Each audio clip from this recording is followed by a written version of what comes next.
For our final series today, we'll be focusing on creating multiple streams of income. Multiple streams of income. With this topic, you realize that many of us depend on only one stream of income. That is our job. It is good to have a job. It is good to keep a job because that may provide you with some stable income. However, many at times, a lot realize that their jobs and the income from their jobs will be insufficient to take care of their living expenses, over time. So it is important that we appreciate that what will help us financially is to be able to build multiple streams of income. Okay? If you look across the world, there's a study which shows that averagely, for millionaires across the world,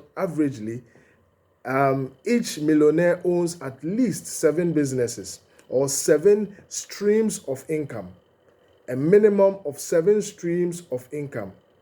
You look at the likes of Bill Gates and co., they own more than 7 streams of income. That is why they are billionaires. Okay, so you ask yourself that if I want to be a millionaire, all I need to do is to check out the example or to check out the lead of those who are millionaires. We need to find out what they do, what they have done in the past, which has made them, millionaires. So essentially, the creation of multiple streams of income is extremely important. Okay, so how do we create multiple streams of income? First of all, you may start off by acquiring a job, because without a job, you may not even be able to meet your minimum living standard, or you may not even be able to take care of yourself. It will be difficult for you to take care of your family as well. So most of the times, it is important to start off by getting yourself a job. A job will provide you with some stable income. No matter how little the income is, it is important to have that stability at the fundamental stage. Now, once you have that job, your mentality should be positioned towards saving. Many at times, I've seen people who have good jobs, they even get pay raises, and within a year or two, they become as broke as they were before they actually secured that job. The reason is that they do not save, part of the income which comes in from their job. As soon as their income shoots up in terms of their salary or salary increment or a new job, what they do is that their expenses also increases. So they buy a new car, they buy a new house, they buy some liability which will constantly take money out of their pockets. So their expense also goes up just as their income increases. To the extent that you may even find out that their expenses or liabilities will even be higher than the income which is coming in. Therefore, this gap here, right here, would create some difficulty for you in terms of finances. So the most important thing about your job is no matter how small the income is, pay yourself first, save a little amount from your salary.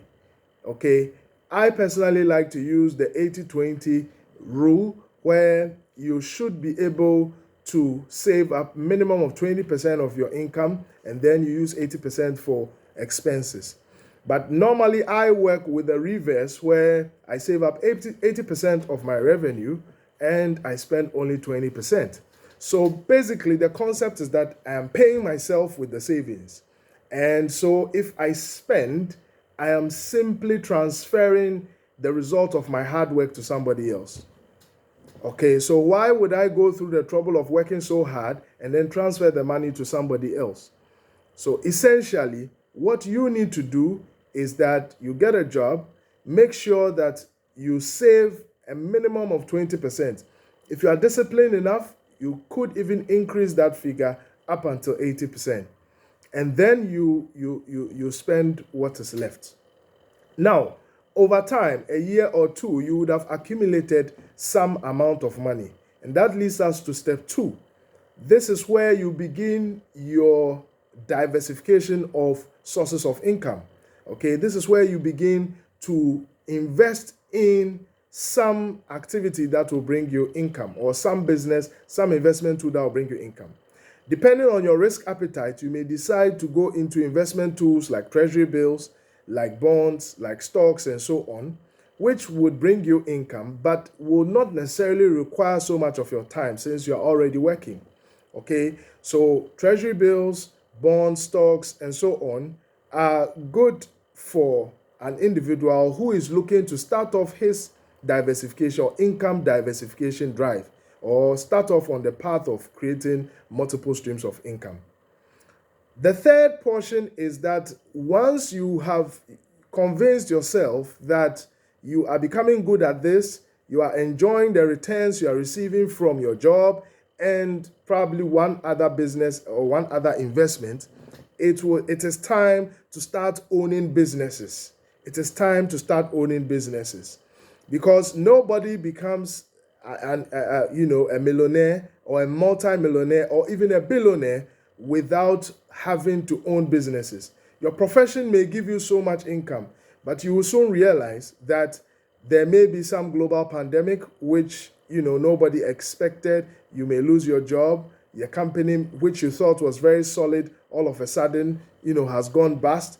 You may be laid off. There may be politics in your organization, and it may affect you. So yesterday you were earning so much via your job. Today you are earning next to zero because of what may have happened to your job. The world is changing. The world is moving so fast.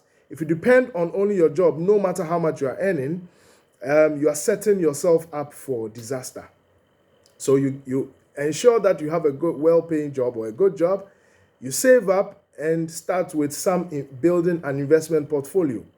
These, I would recommend that when you start with the investment portfolio, you should invest in investment tools which have limited or minimal risk factors. Beyond that, you would now venture into what? Investing in businesses.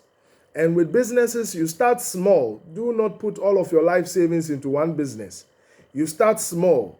Put in the minimum amount required to start and kickstart that operation to get it running. You need not put in all of your life's investment into one deal. Personally, I don't believe in that. It works for some people, but personally, that has never worked for me, because in business, what can go wrong will definitely go wrong. So invest in amounts that you can afford to lose. If this business goes bad, will I still be able to live a normal lifestyle?